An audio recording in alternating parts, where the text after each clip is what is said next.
Okay, so welcome to those of you that are joining us so far. We're going to give a few more minutes for people to join. It's clicking up pretty quick, so once I see that number start to plateau, and maybe after about one more minute, we will kick off.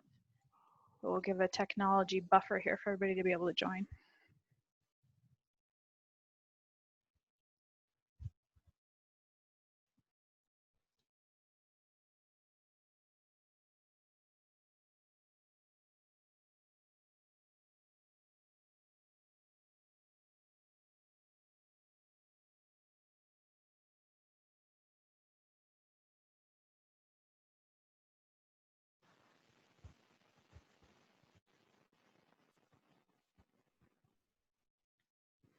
Okay, it looks like we're getting kind of a steady set. So thank you everybody for joining this webinar being graciously hosted by the Global Energy Management Program at CU Denver, of which via way of introducing myself, my name is Jenny Bredt, and my day job is Director of Operational Excellence at Renewable Energy Systems, which is a large developer and contractor, global developer and contractor of utility scale and some distributed level in our European countries, renewable generation. And I am also a faculty in the GEM program, so I teach the Renewable Energies course, and I am also on the advisory committee. And one more, I am also an alum. So I speak to GEM with high regard, and today we're not going to necessarily focus on that, but we are going to focus on making the career transition, which is why many people are joining today, and it's why many people go into the GEM program, is to look at advancing their career, whether it's transitioning from different levels within your current world or looking to transition. And so with me today, we have Lee Morrison and Danny Splettstosser, and I'm gonna turn it over to the two of you. Maybe we start with Lee to do an introduction, and then Danny. And then we're gonna start this webinar, and I should put this out there. This can be very practical. None of us on the call are fluff. We like to get straight to the point. I think you'll find when we talk about skill sets, that's one thing this industry requires, is to speak and say what you want to say and be direct and speak with facts.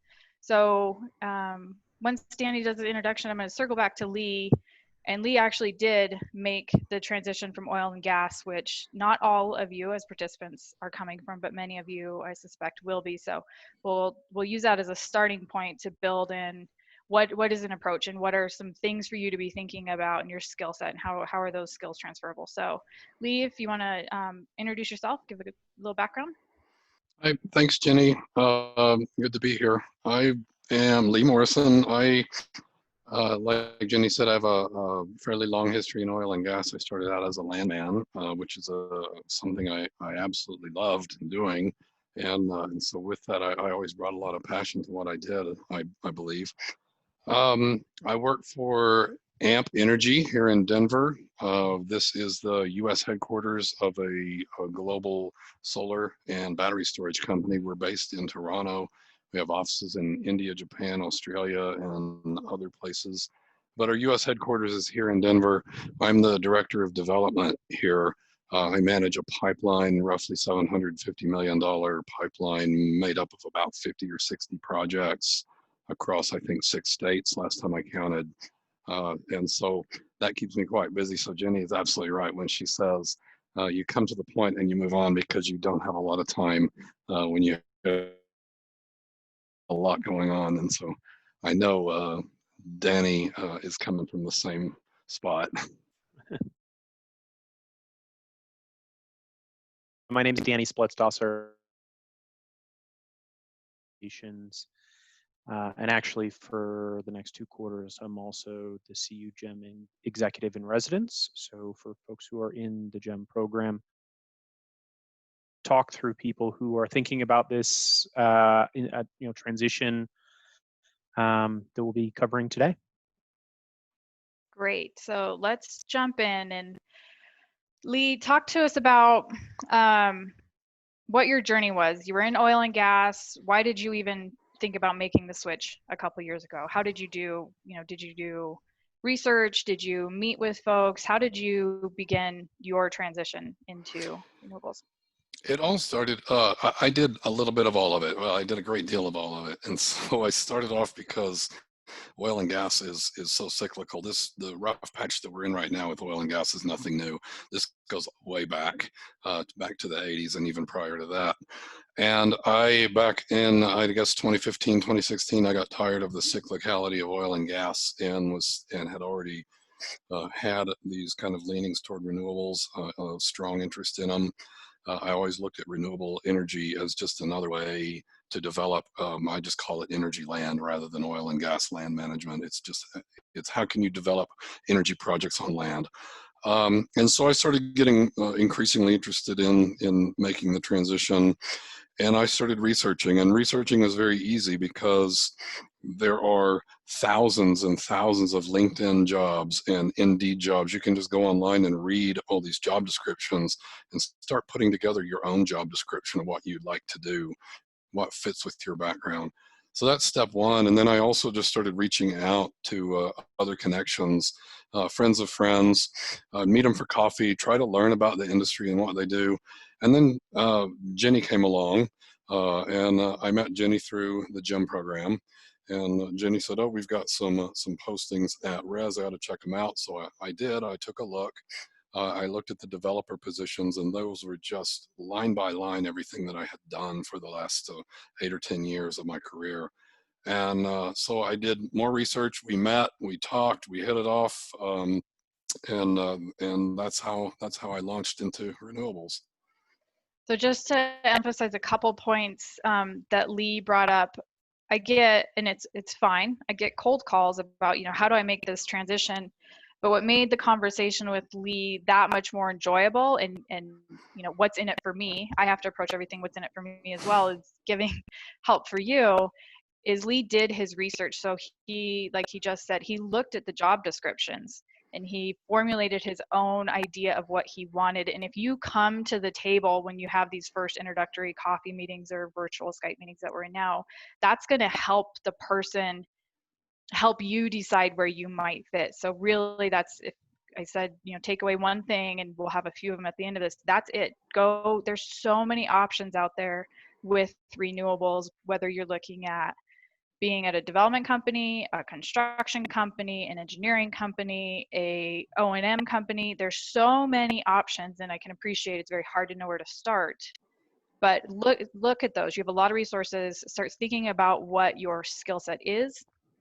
And I always encourage everybody to strip that oil and gas. So I went out and monitored production wells. Okay, well, what does that mean in just a skill set? So strip your resume down from that super specific that pegs you to an industry and take it up to, I did data integrity for XYZ. So take it to that skill set level. I recently have had people send me the resumes and they're very heavy oil and gas, and I say, well, talk to me about your skills. And they're able to tell me about their skills very easily, but their resume read like all they knew was oil and gas. And so think about when you're looking at those job descriptions where it says renewable, ignore that for a minute. Focus on what the actual skill is that they're talking about. And Danny, in your various roles, you and I went from a ski shop employee really into energy, mostly renewable. So I didn't have too much of a transition. Maybe if you did any sort of transition, and then more specifically, what I'd like to get from you for everybody is when you look at applicants, what are those transferable skills? I always tell people when they say, but I don't have a degree in renewable energy. Well, surprise, none of us do, really, right? So when you're looking at applicants, are you looking for in some of those key skills? Yeah, maybe I'll give you a sort of a little bit of an insight. So my role into renewables started quite a while ago. I came into it fresh out of grad school in 2007. And for me, it was a time that there weren't, hundreds and hundreds and hundreds of companies and jobs that were out there that were available. I did have a sense that the energy transition was underway, and that if I wanted to be in a career where my career would grow, I wanted to be in an industry that was growing. And so the first thing I did is I really I created basically my own, if you're a visual person, I created my own web of trying to figure out who's in the marketplace, who's hiring. And I would just read about a company. Oh, this company does development. This company does equipment sales. This company does construction. This company. So understanding the ecosystem of the companies, and you don't have to have it perfect, but try to understand what types of companies are out there and what they did. So that was one of my first steps, was just looking at lots and lots and lots of companies and trying to classify them as best as I could to create that sort of ecosystem of what's out there. And then from that, I applied to every and any job in which I felt comfortable moving to that state or moving to that location. And I would not kid you that if I said I probably fired off 1,000 applications. So a lot of them electronic even then, and even now. I mean, it's just getting yourself out there and doing as many interviews as you can, and just putting yourself out there. And there were a couple opportunities I had pretty early on that just didn't quite feel right, and moved on. I also over applied. This is something that I think I do, but I would encourage everybody to do. Even if you don't meet the exact qualifications, put yourself in there. Throw yourself in, and you'll be surprised. I might say that I want 5 years experience, but if I get the right candidate with the right type of skill set, and we can talk about that in a little bit, that quickly can get brushed aside. But for me, in my transition, I came from a liberal arts and a policy background.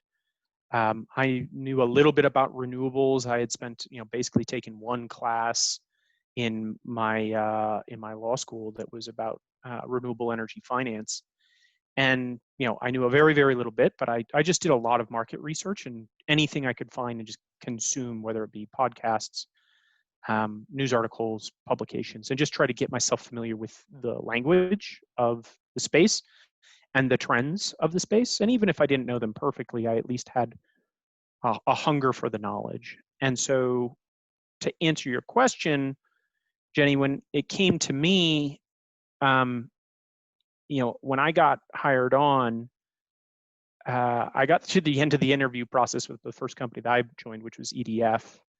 And the person on the other side was, a Harvard MBA. We were talking about discount and cash flow analyses and really quite complicated, financial structurings. And he gets to the end and he said, do you have any questions for me? And I said, yeah, first question for me is, are you sure you don't want an MBA for this job? Because I don't have one. And I was just real honest about what I did bring and what I thought, and what he pointed out is that it was a hunger for knowledge. It was a hunger to learn. It was a willingness to work hard and use my skill set, which is, for me, my strengths are communication, broad-based thinking, systems level thinking, and then also being able to, keeping an eye on the horizon through systems thinking, being able to dive deep on any particular element and work very hard on a particular focused element. And so for me, to answer your question about what I look for in a candidate, particularly for folks who are transitioning, I don't need you to know the industry. I don't need you to know the insides, outs, and backwards and forwards of how a solar project gets put together or how tax equity flip structures work. But what I am looking for is for people who are great communicators. I'm looking for people who are really hungry to enter the space. I'm looking for people who really have a desire to learn and a lifelong commitment to learning and changing and adapting. And so if you show that flexibility and that learning and that adaptiveness, that's what I look for. And it's really those soft skill sets that matter to me. And if you have those, I think you can shape where you fit into any company, whether it be renewables or marketing or software or anything. Those are the things, those soft skills are what I look for. Yeah, I think one point I'll summarize there is both you and Lee have this, and a lot of colleagues have this insatiable appetite for learning. And what I tell my students who say, where's the textbook for this class? I say, there is no textbook. We're not wildcatting anymore in renewables, but we don't have, ISO standards for every bit and piece of our industry. And so we all have to drink from the fire hose and learn. And if you, this isn't to turn anybody away, but if you are the type of personality, and it's totally okay to have this personality, if you're the type that needs the playbook in front of you, renewables, certain aspects of renewables may or may not be for you. You have to have that appetite to learn.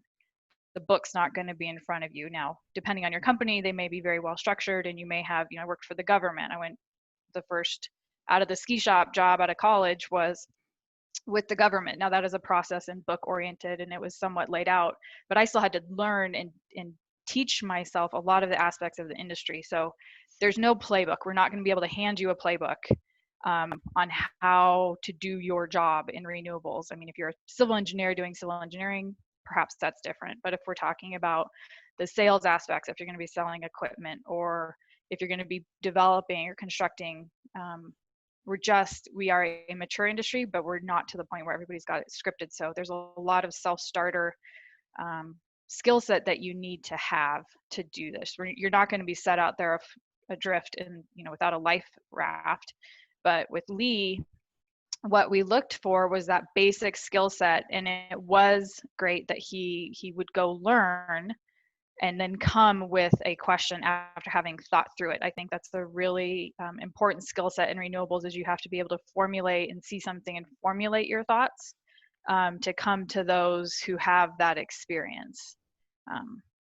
And so I wholly agree with Danny on this. This is, and you both, you too, Jenny, this is extremely entrepreneurial industry, and there isn't really a business model that has been hammered out that everybody does the same way. You've got to come to this industry, no matter where you are in this industry, it's going to be very entrepreneurial. And so when I'm looking at people, I agree with Danny, is like the very first thing I'm looking for is I need super smart people. I need agility. I need people who are highly collaborative because this industry is even more collaborative than oil and gas. It is such a complex, high pressure, fast moving industry. We have got to all work together to move projects across the finish line as a team. Mm-hmm. So I'm looking for people who really get along well. I'm looking for a lot of these soft skills. Somebody with initiative, somebody who likes to dig in and figure things out and put puzzle pieces together. And so that's why I do tend to like even some of the engineering people from oil and gas that just feel like the petroleum engineering degree isn't going to qualify them for renewables. But I think you should change your narrative, change your own conversation that's going on in your head, and redescribe who you are. You're not a petroleum engineer. You're a problem solver, that sort of thing. And you know how to process and synthesize data. You know how to form arguments. That picture yourself in that role, because those are the kinds of things that we need. None of us have a playbook, and so it's very important to work on the soft skills. Yeah, I think what we have to recognize is that this is a disruptive industry. We are a disruptor, and that disruption is not happening overnight. It's going to be the disruption of the next 50 years. But that is why it is an agile and adaptive marketplace. And I think as well, for people who are willing to have faith in their own skills of being able to stretch themselves intellectually, it's a great opportunity to grow. And so the flip side of there's no playbook is, thank goodness, because now you get to create the ways that this industry is going to grow and adapt and change. And on the other hand, and hand in hand with that, there are times that this industry will smack you down and change things overnight on you, and you have to be prepared to have resiliency and how to fight through that as you're making that change. I think that's one hitting on that point. And Leah, you got this by drinking from the fire hose, and I always joke with my students because they start on Friday thinking with a perception, renewables has this yellow brick road. And if we just follow it, at the end is everything we could ever imagine. And it's paved with gold and it's wonderful. By Monday, about 90% of them are saying, why do you bother? Right? And I think that's something that a perception is out there, that renewables somehow gets a free pass. And if Lee and Danny and I tell you anything, if you take away anything from this, it is anything but a free pass. You know, not having a playbook means you have to go teach every single community or stakeholder you engage with what your playbook is. And it's probably different than the developer who came in before there. So it's a blessing and a curse not having that playbook. And it is, I think if you talk to every single developer out there, and I will actually, after this, we'll talk about some of the other positions, but we're all really biased from the developer perspective. Every developer out there will tell you they've been punched in the gut, that they absolutely have felt like they were going to throw up at some point in their career. And if they don't admit to that, they're lying to you. It is the most emotional roller coaster. And this is where you have to balance. You have to be extremely skilled in stakeholder management. You have to be relatable. You may have never lived on a farm in your entire life, and you have to sit down at the farm table and have a real conversation with people about leasing their land for 50 years for a wind farm, right? It's the same thing you would have to do for oil and gas, so that's no different. But you also have to be really thick-skinned because you're going to get blasted. It's a power plant at the end of the day, and you are proposing change, and nobody likes change. So it doesn't matter whether you're trying to pitch a new idea to your stakeholders, that is change for them.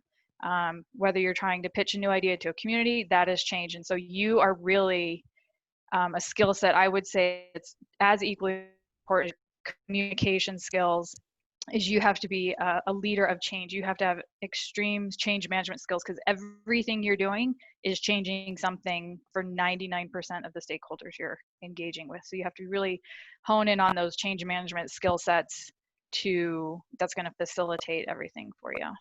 I don't know, Danny or Lee, if you have anything to. Yeah, go ahead, Lee. I could add to that too.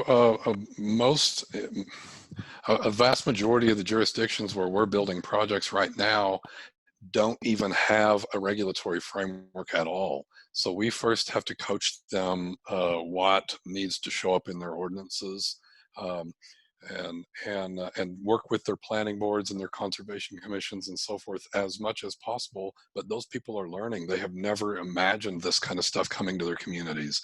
And so we are having to, like you mentioned, we have to teach them first, and we have to pull the whole company along and the whole community along for the ride. And then we have to deal with the opposition, and we have to deal with these incredible gut punch regulatory changes that pop out of nowhere and just wipe out 25% of your portfolio overnight. And so those things happen, and so yeah, agility is super important, and also patience and being a good teacher and a good community steward, leading people through this. This is a huge change you're asking them to make in their lives, and you've got to hold their hands while they get through it. Yeah. No, I would agree with that sentiment. You know, I think the renewable energy industry has a bit of a halo effect around it when it comes to investment.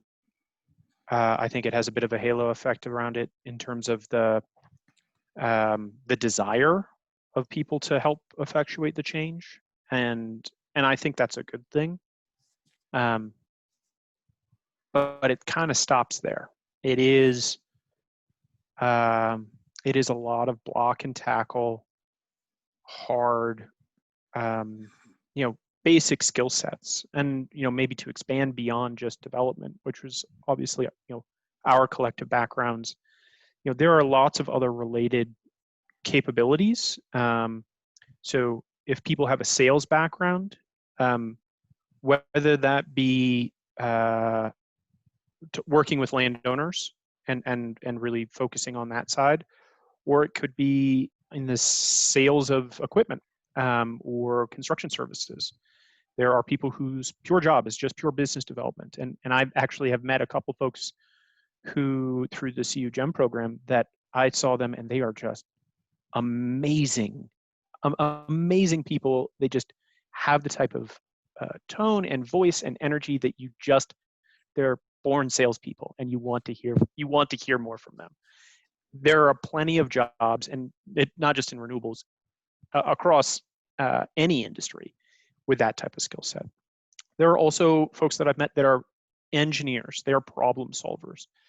And the ones that have really caught my eye are, as Lee was sort of saying, folks that recognize that while they might not be able to, they don't know the ins and outs of how you engineer a wind turbine foundation, they certainly know how to assemble the civil aspects of, you know, an oil and gas field, and solving problems about crossings and constraints, and really working your way down to the little tiny postage stamp, you know, size areas you actually get to work through, and being able to communicate effectively with landowners, construction contractors, developers about how to pull that together. You know, there's an incredible amount of work that has to go into the civil and electrical aspects of these. And so we find, you know, there are plenty of engineers that make that transition. Again, so long as they're adaptive in their thinking, it works really well. Folks who work in the financial side, you know, these are, while they're highly complicated in some of their structuring, fundamentally, these are annuities. These are big fat investments where you put tens or hundreds of millions of dollars in place. And basically, once you put that out there, the fuel is free. The operational costs are incredibly low. And you just have to be able to work through financial modeling and understanding the basics of discount cash flow analyses and how a financial model works. There are tons of people who work in the FP&A side on oil and gas. And so long as you can get your head around the fact that the investment looks different and the returns, you know, aren't as sort of production related out of sort of, or OpEx driven, you know, there's great opportunities for folks who come from the financial background. And so, you know, I think going back to what Jenny was saying earlier about if I see a CV that comes across my desk, you know, I want to see not what you've accomplished. If you're staying inside the industry, list out your accomplishments. Completed this field, completed that field, built this many whatevers. But if you're changing, then your focus needs to be about, you know, project management, like developed project management skills, problem solving skills, communication skills, you know, team alignment, joint venture negotiation, contractual management. Focus on not the what, but maybe the how. You got something done. And I think if you kind of change your CV to the how you get things done in your day-to-day job, that really gives me a sense of what you actually are capable of doing. And I find, you know, that and a solid conversation can really go a long way. Yeah, I think that's great. Let's see. I'm wondering if I'm kind of thinking round robin, because this is going to be a big list, but if we each collectively talk about the different, to get us out of our developer mindset, but Danny listed out a few. So I'll get us going and then feel free to build on this. So you have engineers, you have environmental consultant companies, and that would be into biologists. It would be into GIS. You would have legal, paralegal, and lawyer, accounting, finance, geology. For topography, we're doing, you know, whether we're putting a turbine in the ground or we're putting solar piles in the ground, we have to understand that subsurface. So there's transferable skills. Procurement, estimating, project management. HR, I mean, think about the true soft. HR, payroll, What else do we have? Stakeholder management, PR, media. Yep. PR is huge, right? Media. What else, Lee? Yeah, you mentioned the engineering and design. I thought most everything that we do is driven by project management principles and also by finance models. So those are super important skills to really highlight, to build on.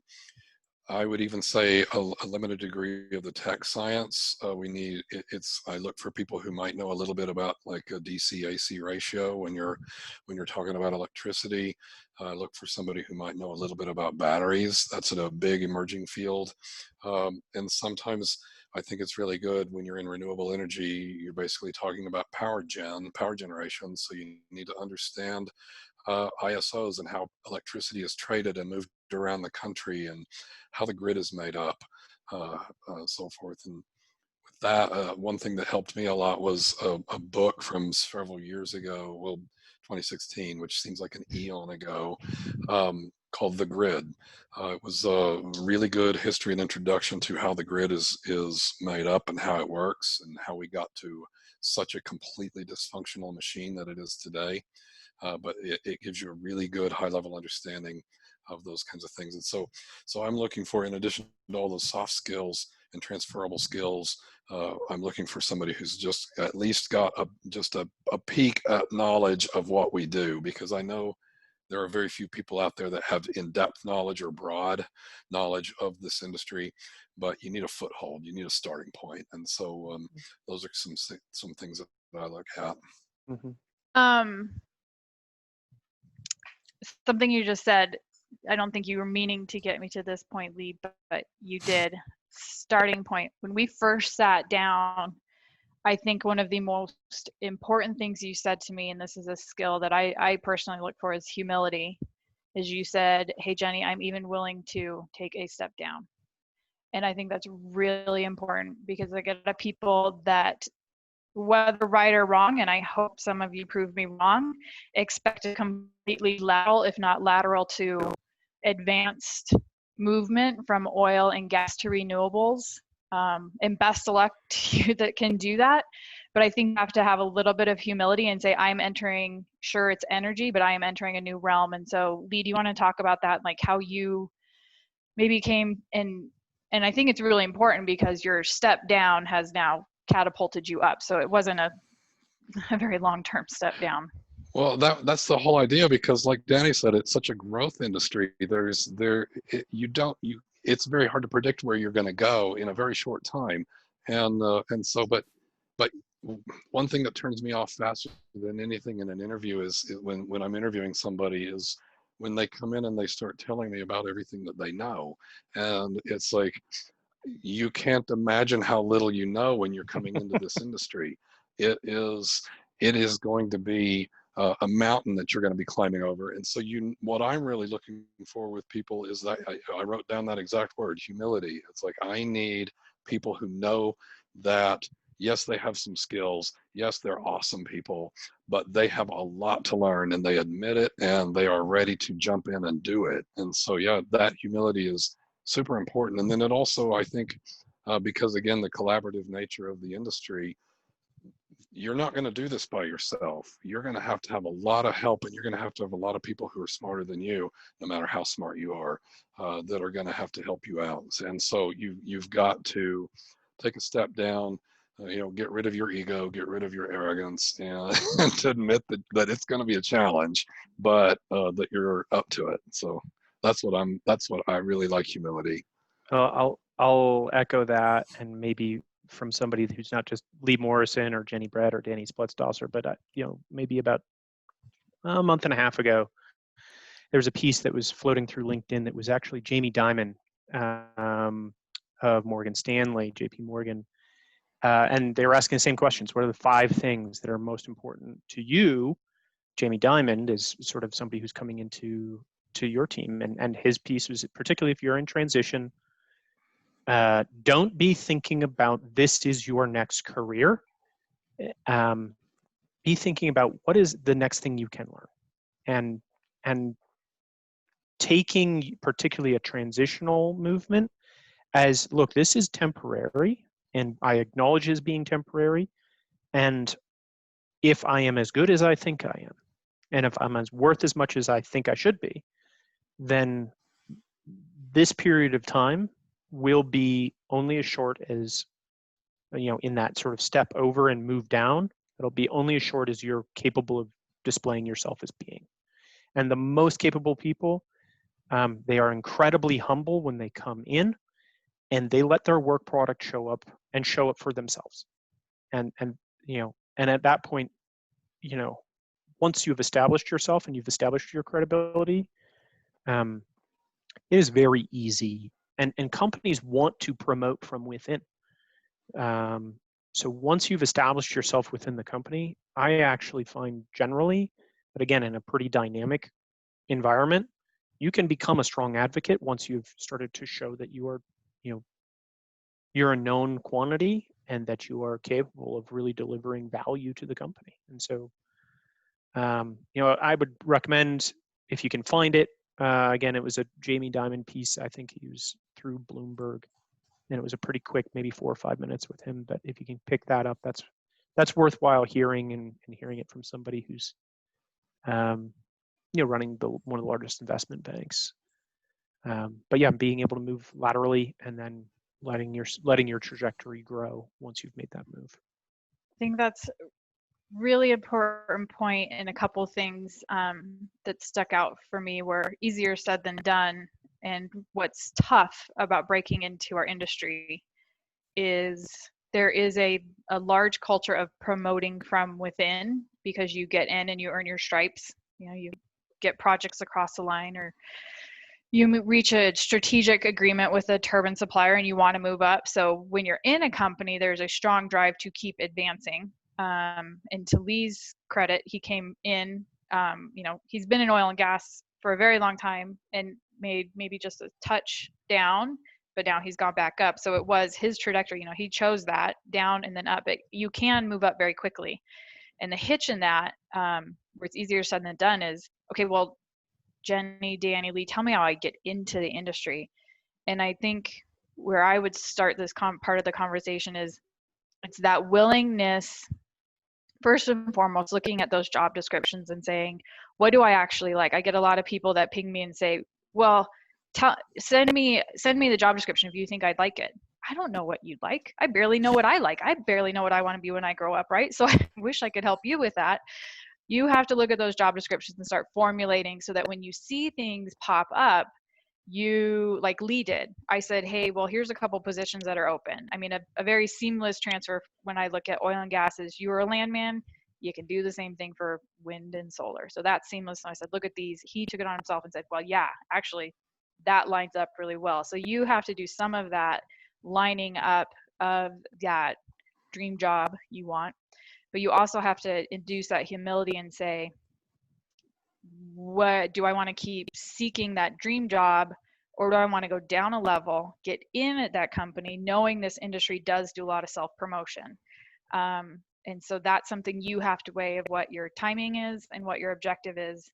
I say it's really hard, speaking, like super narrowing it in Colorado, due to our market, electric market.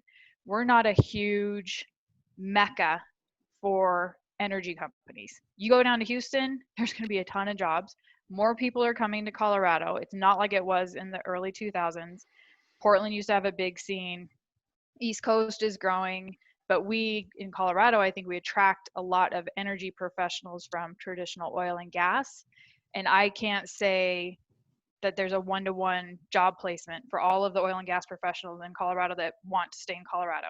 Now, if you're willing to open up your geography, I think you have a lot of opportunity. But just know there's not a lot of large companies hiring a lot. Danny's shaking his head, and this is good. See, yeah, the good thing about Danny and Lee and I wouldn't necessarily agree. I think, while I would hear you and probably take your point that there are cities that probably have an overall larger number of renewable energy opportunities, there's actually a pretty healthy industry here. A lot of it is sort of small to medium, they're not gigantic companies. There's 2 or 3 or 4 that have sort of major offices here, but there's not, you know, there's a great ecosystem of small and medium-sized companies, and those are growing companies. Those are also companies that are willing to take maybe more of a flyer, quite frankly. I do agree with you, Jenny, that by moving, there are more opportunities. California has both in the Bay Area as well as Southern California, Houston, Chicago, I think Virginia and North Carolina have a fair number of opportunities. There's a little bit in Minneapolis, and then quite a bit in the Northeast, sort of Boston area, particular, I would say. Those are the places that I see, but it's really quite spread out. And I find that if I get a really good candidate, even if I don't have a time, I've got usually a half dozen folks. Like Lee in another small to medium-sized growing shop, maybe a regional headquarters or something like that. Hey, I came across this person. You looking for somebody? Hey, and I think, for me, and I always love, and I take this to anybody. If you ever want to have one of the most enjoyable sort of rewards of being in a profession, get somebody a job. Help them get a job and pay that forward. I've had people help me and help me in transitions, and I owe them a great debt of gratitude. And I've also had people that I've helped them get a job somewhere, where it's, you make a recommendation or you push something along, take the time to do that, because it comes around full circle. And I try to do that, and I would recommend that to you all as well, even if when you make your transition, or when wherever you're at, if you ever get that opportunity, help people get the job, and you'll be surprised about how big the network you can build, and those people become your colleagues and your peers, and that's helpful. Yeah, I agree with that, and I this sort of is addressed at one of the questions from one of our viewers today, that I would recommend looking for smaller, more entrepreneurial type organizations, because there's going to be a lot more room for growth and a lot more opportunities to do a lot of different things. And if you don't get into that kind of an organization, at least get to one that has that kind of a attitude, spirit of how it's run. So in that respect, yeah, I agree with Danny. Denver area is particularly good with small and medium-sized renewables companies. It's also the home of NREL, which I think spends a lot of technologies and a lot of just incredible world-class research that leads to additional development of renewables companies here in the Denver area. I also want to mention too that I've never really realized in any industry, any job I've ever held, how distributed this industry is. It's like we have people all over the country, and you don't necessarily need to be in a certain spot. I can work, the majority of the projects I work on are in Massachusetts and Pennsylvania and New York, and I do that from here. And we also have people in those markets, but it's not entirely necessary, except for just a few things.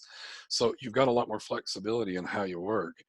And then as far as like maybe some of the footholds you might look at, especially moving over from oil and gas. So the obvious connections with land management, contract management, landowner relations, land databases, all of that sort of stuff. We're very, very heavily emphasized title work. That's something that where I'm finding that title quagmire every single day on a number of projects. Lease analysts, division order analysts. There's room for skills that you can bring into renewables, doing the very same type of role, but broadening into lots of other areas. And then we talked about engineering with there's all kinds of CAD design, solar designers, wind energy designers. These project designers are in growing demand. Other than that, civil engineering is something that we consume a lot of civil services. environmental services are something that we need a lot of. We need environmental scientists. We need someone who can read and understand an ESA report, someone who knows what to do when they see a conservation commission conditions of permit, that sort of thing. So we consume those services a lot. It's just, you name it, there's just a ton of opportunity and a ton of entry-level opportunity. And once you grab on, it is a carousel, and it's going to take you for a ride. And so you're going to grow a lot as your company grows. Maybe piggybacking onto a couple of the questions that have showed up, just sort of as I'm reading through the Q&A, there was a question there about hiring in renewables. Has it slowed? You know, in the larger projects, sort of, which is what, you know, what Res participates in, what Lee does, the answer is generally no. There has not been a slowing of hiring. You know, we have had our own cyclical, you know, challenges, and, you know, sort of paring back and growing. And I think, you know, while oil and gas sees it to an extreme, you know, renewables is not, it's not immune to it. However, I think it happens more at the company level than it happens at the industry level. But overall, I think we continue to see relatively strong growth. I do see that on the smaller C&I side and residential solar side, there has been a slowing and actually a pretty severe cutback, particularly due to the amount of face-to-face interaction that needs to happen in residential and commercial and industrial solar. That has been hurt, and there have been quite a few layoffs in that area. It is just more, you know, business to consumer interaction, and those, as we well know, in sort of lockdown times, are really hard to do.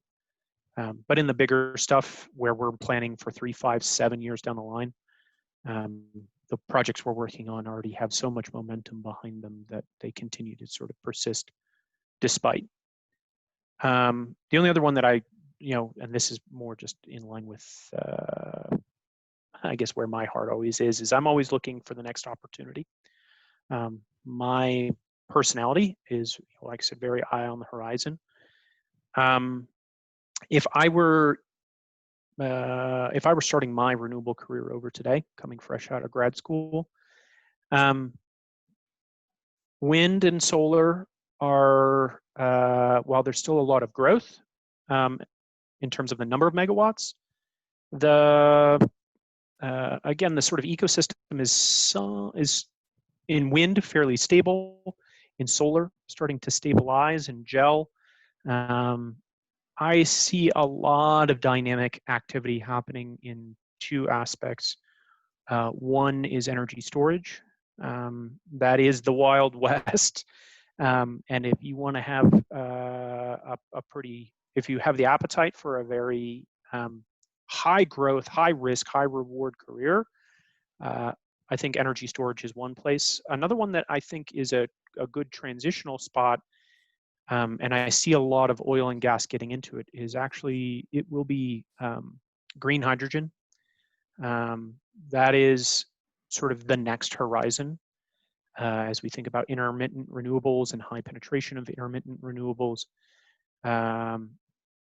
If you start sort of digging down into green hydrogen and the future of a hydrogen economy, that may be a place where folks who are very familiar with storing, transporting, and refining, you know, high energy liquids, that may be something that folks who are currently, you know, on this call have expertise today that is, quite frankly, better than what the current industry has. And I see a lot of big players, BP, Royal Dutch Shell, et cetera, getting into hydrogen. We're seeing it more in Europe than we are in the US, and we can, you know, there are a lot of market factors behind it. But if you're thinking about sort of, I'm early in my career and I'm willing to take a risk and I want to get into the high growth spot where maybe it happens and maybe it doesn't, if it were me, I would be looking at energy storage, solar to some degree, energy storage, and then finally green hydrogen. And one of my pet industries is, that I always keep an eye on is geothermal. I just think that there's a lot of possibilities with geothermal, and the technology in that sector is also advancing very rapidly. And then also, again, linking that back to oil and gas, there's a lot of very obvious connections there with drilling technologies and so forth. So I always keep my eye on geothermal and hope for that to take off. But I would also keep an eye on the upcoming election. All of the Well, I guess we're down to just the presumptive Democratic nominee has a pretty extensive infrastructure plan, which includes a lot of different incentives for renewable industry, for various renewable sectors. I think that the past regime of tax credits, the ITC and the PTC, were extremely successful, accomplishing what they set out to do at improving technology and building economies of scale. I think if they spread that out into some other sectors, if they look at ocean energy, at geothermal energy, maybe green hydrogen, maybe carbon capture and storage, there might be a lot of other renewables sectors that are ready to follow a similar trajectory that wind and solar did. Mm-hmm. So, Maybe let me just add one more on, if you don't mind, Jenny, is one that isn't necessarily directly renewables, but is for folks who are a lot in the midstream space. There's a trend towards electrification and the updating of existing infrastructure. There is going to be, over the next 30 to 50 years, incredible amounts of investment in transmission and distribution. As a matter of fact, in my Excel build that I got just the other day, they were talking about Excel has a rider that they are going to be bringing for the PUC, which would mildly increase my electricity bill and enable them to do a couple $100 million a year worth of distribution upgrades to creating the smart, what has been previously coined the smart grid. But I think more importantly, it's just updating infrastructure that's almost 50 to 70 years old. And so for folks who are really comfortable with obtaining, linear easements and working with linear features, and I think power lines and working in the T&D space, we will continue to see really consistent investment, and particularly in any future infrastructure bill. And I don't care right or left. I think you're going to see electricity infrastructure just be part of any future infrastructure investments in the U.S. So we have a lot of questions. I don't think we're going to be able to answer them all, everybody.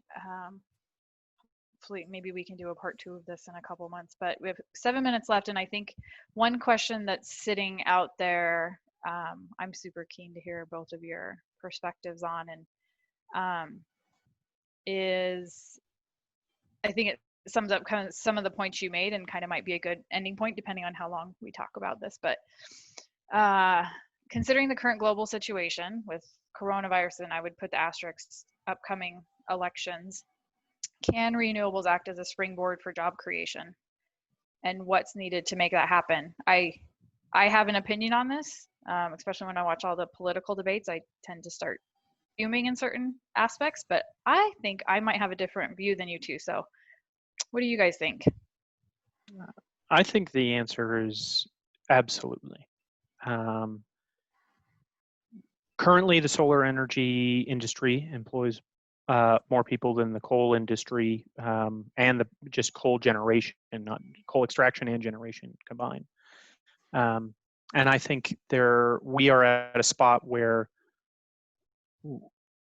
most of our existing generation is coming towards the end of its natural life, and we are electing to make the change to what's smarter and better. I no longer use a tube-based cathode ray TV. I have a flat screen TV. And that's what we're doing, is we're replacing the equivalent of our TVs in every single household, but instead we're replacing the way that we power those.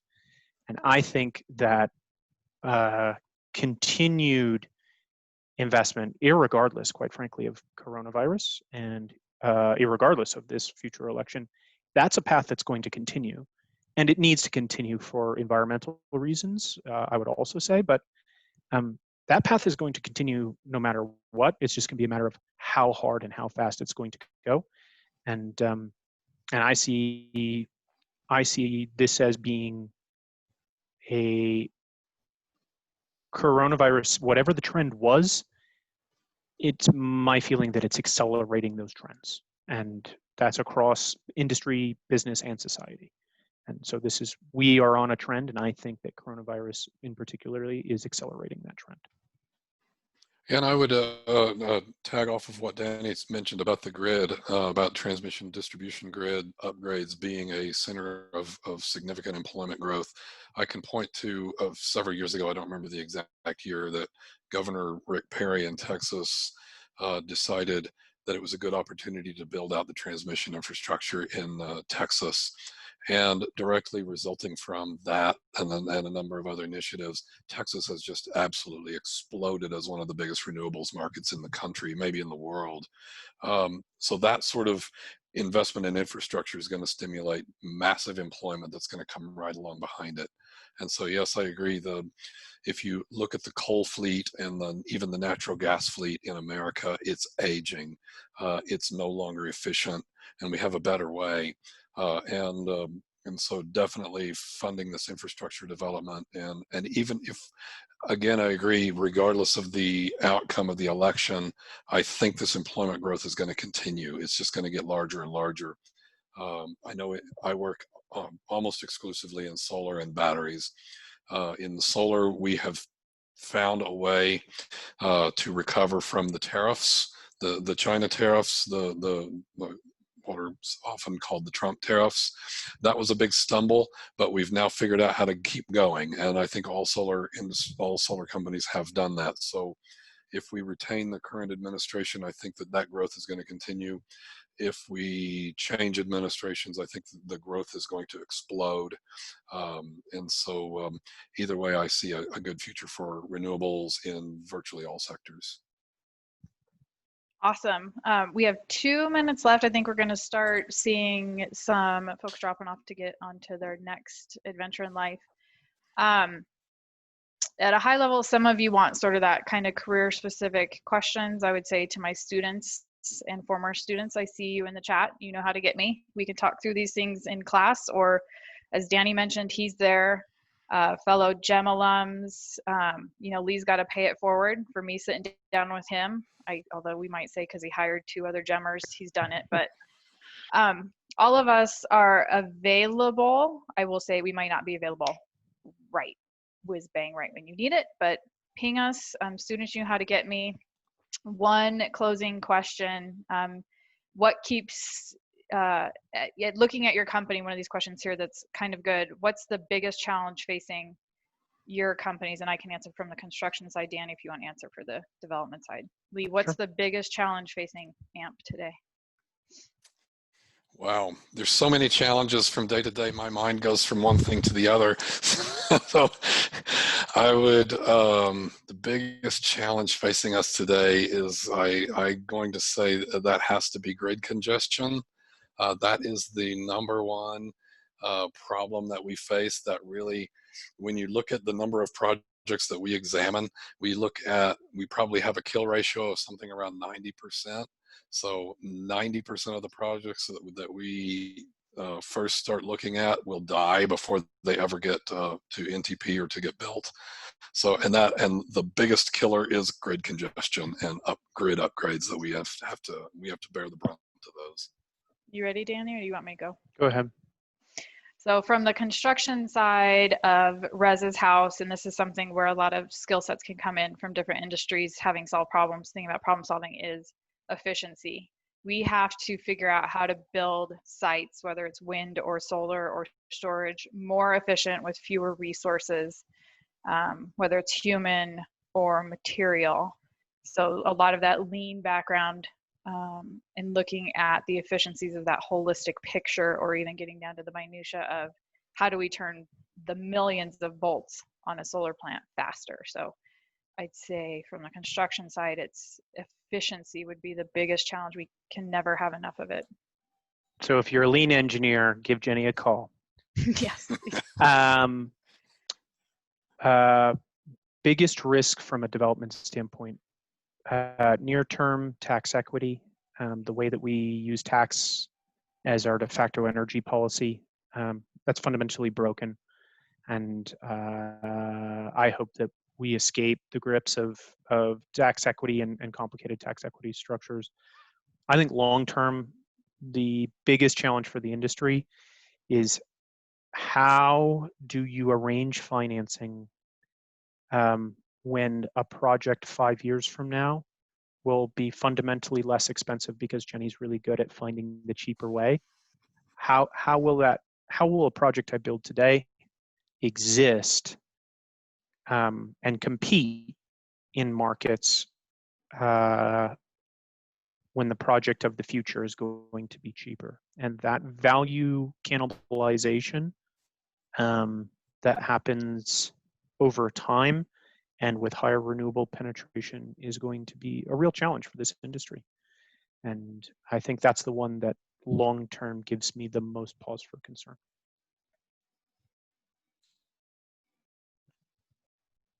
Oh my gosh, I couldn't get on mute. Okay, thank you, Lee and Danny and Jem for hosting, and for everybody who hung in there these extra 2 minutes. Really appreciate it.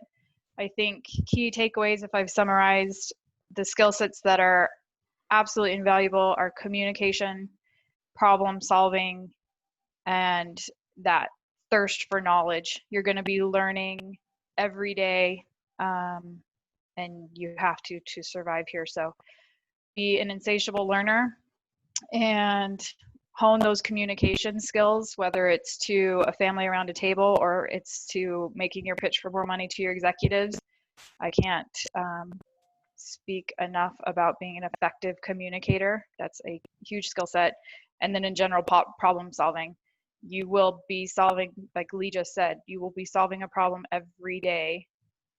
There are going to be big ones and there's going to be small ones, resourcing, money, that sort of stuff. So think about honing those skills, and really when you go out to apply for those jobs, communicating clearly up front that you are good at that. And like Danny's pointed out a couple times throughout this, you point those out and the world's your oyster as far as jobs. People want problem solving. If you see a job posting, it's because that company has a problem and you have to solve it.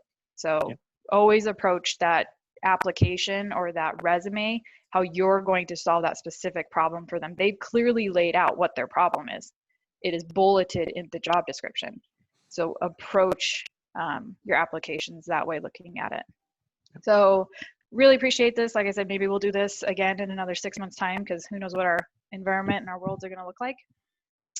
By then, might have different backgrounds, might still have the same backgrounds behind us, but thank you everybody for joining. Really look forward, and any questions about Jem, you can go to LinkedIn or go to the CU Denver website if you're interested. And I'll always make a pitch for my class. So if you want to learn more about renewables from the ground up, feel free to sign up for my class. All right, thank you Jenny. everybody. Good to see you. Bye. Thanks a lot. Bye. Bye-bye.